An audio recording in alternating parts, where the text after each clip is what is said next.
बड़ी खबर आपको बताते हैं। छत्तीसगढ़ के प्रवासी मजदूर को केरल में भीड़ ने 17 दिसंबर को बांग्लादेशी समझकर पीट पीट कर मार डाला। भीड़ तब तक मजदूर को पीटती रही जब तक उसकी मौत नहीं हो गई।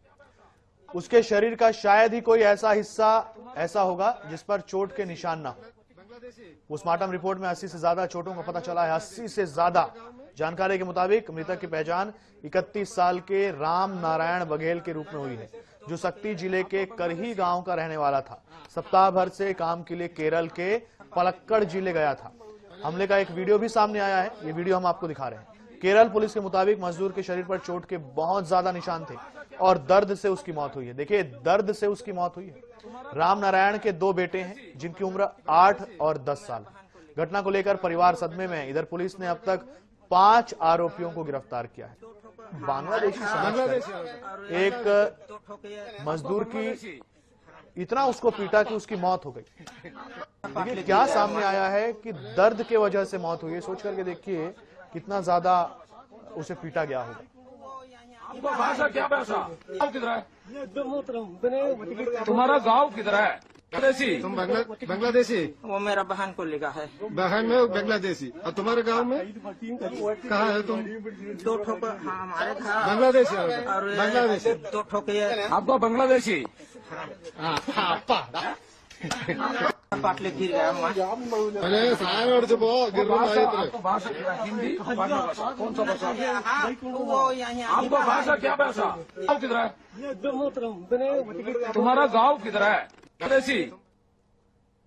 और बेटा है ना कमाए खा जरे मजदूरी से वही कमाते खाते देखा है ना और पोषण पालन करके तो हमन कहा माथे जेबो तो हमार सरकार से मदद मांगा था। केरल गिरी से साहब कमाए तो बांग्लादेशी समझ के वाला मार दे गए है और ओकरे से गरीब आदमी ओकरे से गुजारा से ओकर दिन रोटी चलत है। शासन से अनुरोध करत हम कि ओकर छोटे छोटे बाल बच्चा ओकर नौकरी दी है जेमन कहा बिल्कुल सहारा है।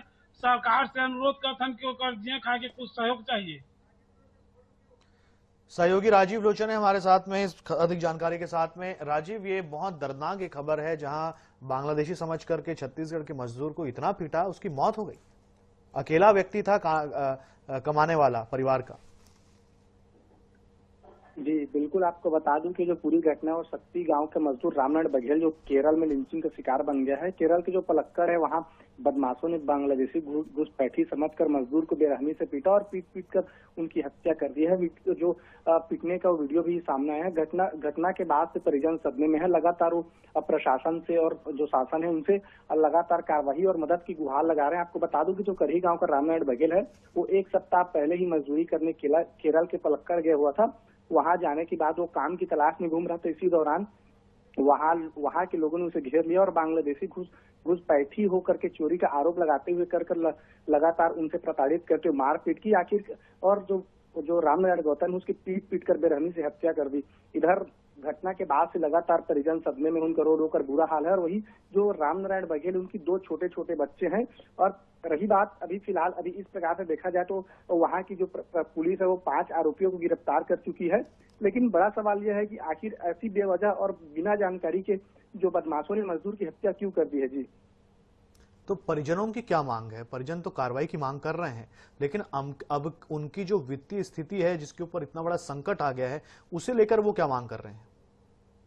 जी परिजन जो है लगातार शासन और प्रशासन से मदद की गुहार और जो मदद की मांग कर रहे हैं। लगातार वो वहां से अब फिलहाल वो शौक लेने के लिए जो उनके परिजन और रवाना हो चुके हैं और लगातार प्रशासन से मदद की गुहार कर रहे हैं। जी नौकरी वगैरह की भी कोई मांग रख रहे हैं परिजन? सामने आई है ऐसी कोई जानकारी? जी बिल्कुल स्पष्ट रूप से सामने नहीं आता, लेकिन जो उनके परिजन है वो लगातार शासन और प्रशासन से मदद की गुहार कर रहे हैं और कहीं न कहीं वो प्रशासन पर इस पर अमल और शासन को करना चाहिए। जी बिल्कुल। तो आईएनएस 24/7 भी ये मांग करता है कि परिजनों को और उसकी फैमिली मेंबर्स को कुछ ना कुछ कोई नौकरी मिली, मुआवजा मिले और उनकी मदद हो सके, उनकी वित्तीय स्थिति जो है वो ठीक ठाक चलती रहे।